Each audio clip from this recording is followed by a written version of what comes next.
Download Festival is about to enter its 22nd year. Not been too wasted, apart from the first night. The mud, the noise, the mayhem. For rock and metal fans, Download isn't just a weekend, it's a rite of passage. But the festival didn't just appear overnight. It rose from the ruins of another era, the heyday of Monsters of Rock, where legends like Metallica, Iron Maiden, and AC/DC tore through Donington Park long before Download even existed. How did one of the UK's most iconic music events crash and burn in the 90s, only to be resurrected as a 21st century powerhouse? And after more than 2 decades, how is Download still evolving to survive? From crowd surges to bottled headliners and cultural shifts, this is the story behind Download Festival.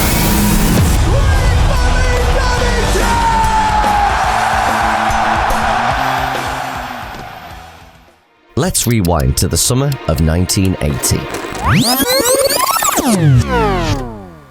The UK is in turmoil. Mrs. Thatcher back from Washington to the pound at a new low. President Reagan says it's not his problem. There's tension in the streets, strikes on the horizon, and punk rock is on the decline 3 years following the release of Sex Pistols' Nevermind the Bollocks. But something new is rumbling from the underground, the new wave of British heavy metal. I'm running free, I'm running free. The ace of spades, the ace of spades.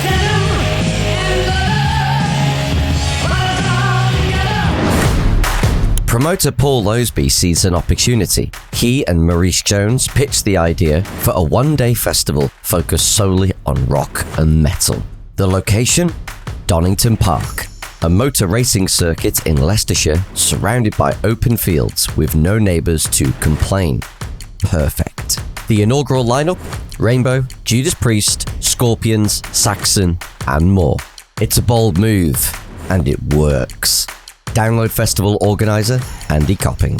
I remember as a young teenager being into rock music, buying loads of records, going to loads of gigs, and then suddenly out of the blue there was this announcement that there was going to be this huge rock festival at Donington Park in the West Midlands. So yeah, me and a group of guys, a group of my friends, it's like, oh, we've got to go to Donington. It's just going to be incredible. We get a ticket. I remember getting parked up and just handing in the ticket, walking through the gate, and then climbing over the hill and just seeing this sea of people, and the stage ahead was just something else. I mean, I'll never ever forget that moment. All these thousands of people that were there, like-minded people like me, just huge rock fans, wanting to see these great bands all on one day. Seeing them all on one day was just off the scale.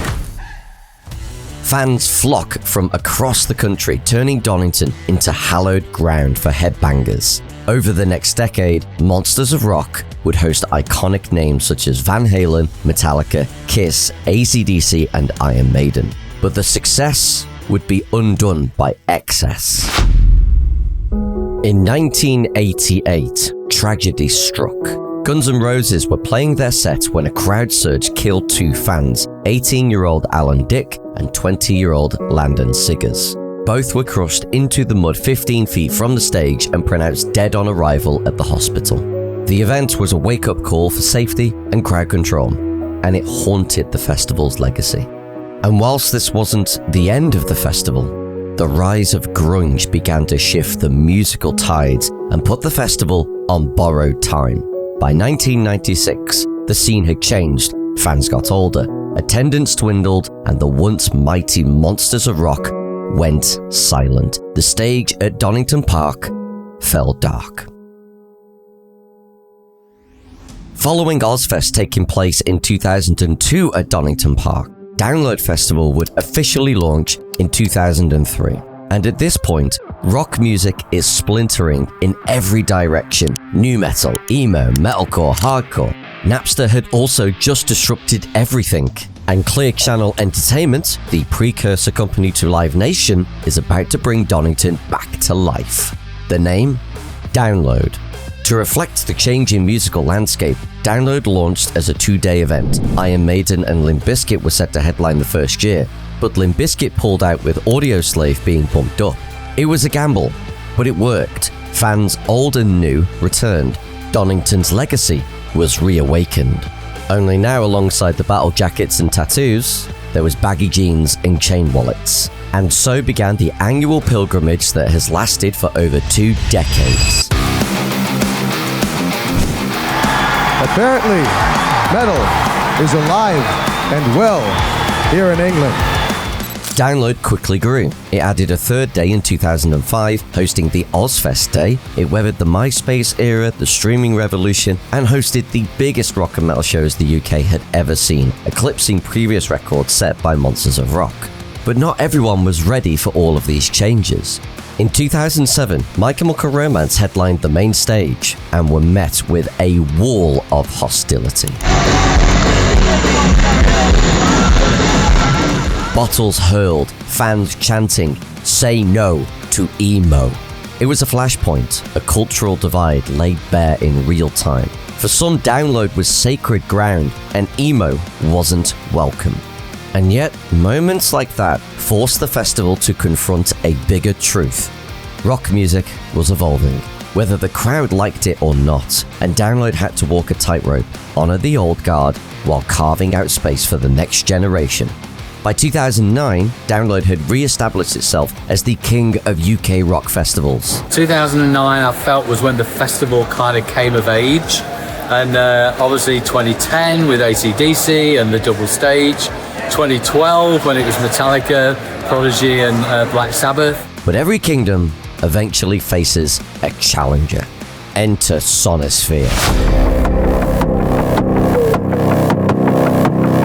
Backed by seasoned promoters Stuart Galbraith and John Jackson, Sonisphere launched at Knebworth Park, a site steeped in rock history. Its debut was bold, ambitious, and confident, featuring the likes of Metallica, 9 Inch Nails, and Limp Bizkit on the bill. And it wasn't just a UK event. Sonisphere was designed as a touring festival across Europe, with a fresh, mobile format and a focus on the heavier end of the spectrum. For the first time in years, Download faced real competition. The presence of Sonisphere shook up the landscape. The two festivals booked many of the same headline acts, sometimes just within weeks of each other. Fans were forced to choose. Press coverage pitted them head to head. One offered Donington's legacy and scale, the other innovation and a point of difference. Hello, I'm Bill Bailey, and I'm here with the band rehearsing for Sonisphere.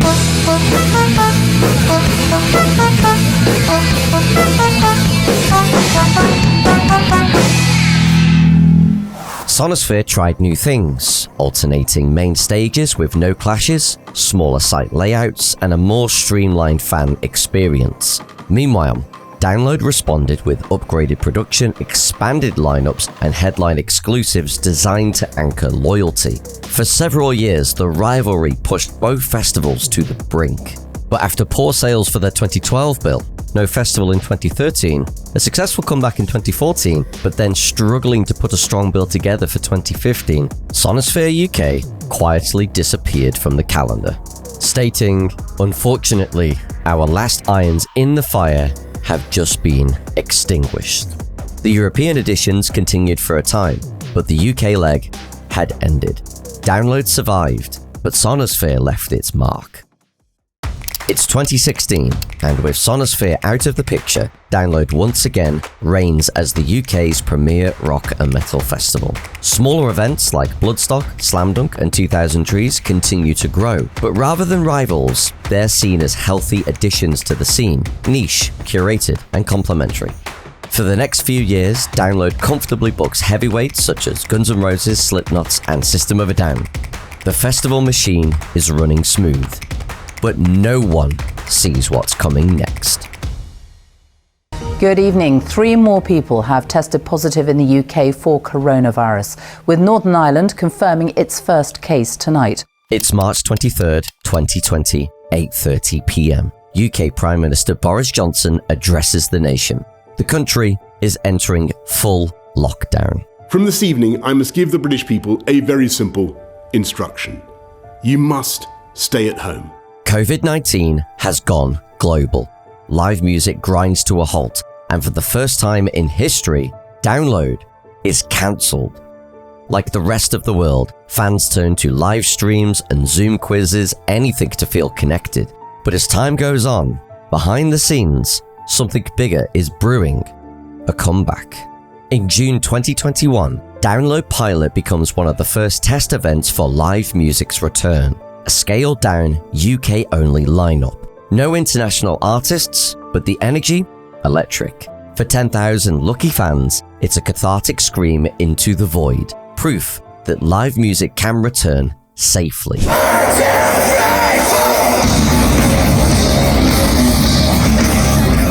Sammy from Employed to Serve, and it means the world to me to be at Download. Like, I just missed everything about live music.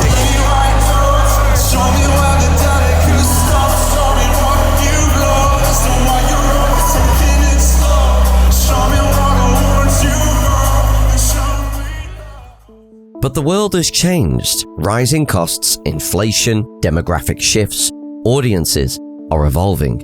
They want more than nostalgia. They want purpose, discovery, inclusivity. And with the 20th anniversary on the horizon, Download knows it can't just repeat the past. The world doesn't want to see the same bands over and over and over, headline, like give the next generation a chance to show what they can do on that stage.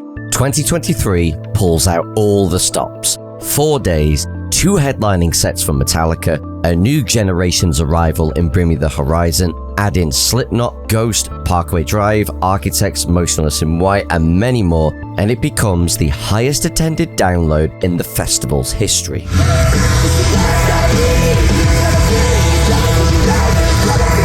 The celebration is real, but success brings its own chaos. Traffic grinds to a halt. Festival goers are stuck for hours. The local Donington community is furious. Some council members even discuss revoking Download's license. In response, Download returns to a 3-day format for 2024, and things seem steadier. But a long-standing problem is now fully coming to the surface. Festival organizer Andy Copping admits he had to approach over 20 bands before securing Queens of the Stone Age, Fall Out Boy, and Avenged Sevenfold.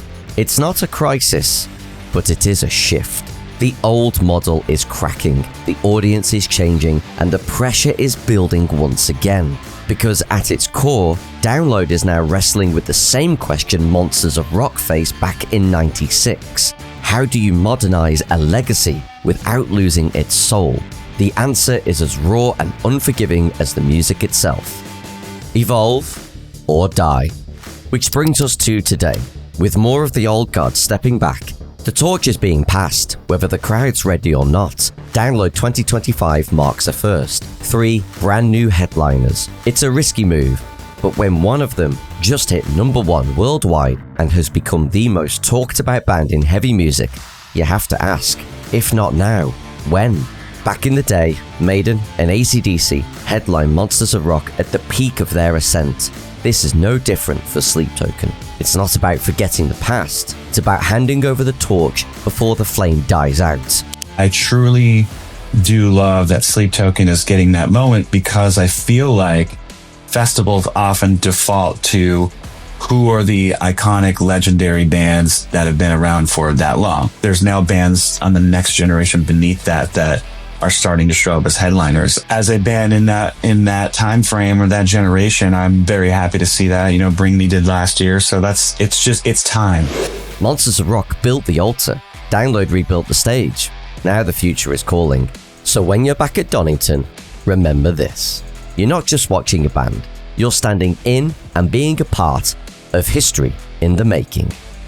Thanks for watching our video on Download Festival. For more from Primordial Radio, simply hit the subscribe button or listen to our radio station 24/7 at primordialradio.com.